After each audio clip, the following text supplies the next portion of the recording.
Programang ito ay rated SPG, striktong patnubay at gabay ng magulang ang kailangan.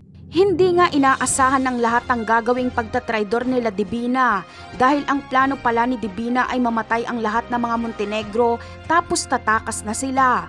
At nang sa ganon ay lahat ng yaman ni Tanggol ay makuha ni Divina at bubuksan niya ang drug laboratory at pasugalan na ipinasara ni Tanggol.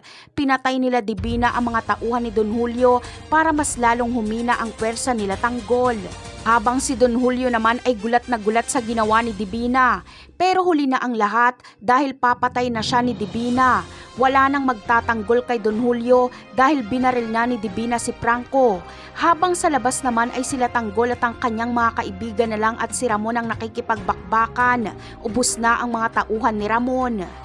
Samantala, tagumpay nga ang pagpatay ni Rigor kay Ramon. Si Tanggol na sana ang kanyang isusunod pero inakay si Tanggol ng kanyang mga kaibigan para tumakas. Ayaw kasi nilang mamatay din si Tanggol. Habang si Rigor naman ay hahabulin si Tanggol, hindi niya hayaang makatakas ito.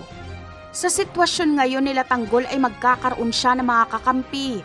Una ay si Ponggay. Magkakaroon ng pagkakataon si Ponggay na mabaril si Tanggol pero hindi niya ito itutuloy dahil idol niya pala ito. Hahayaan niyang makatakas si Tanggol at ililigaw niya ang kanyang mga kasamahang pulis para hindi masundan si Tanggol.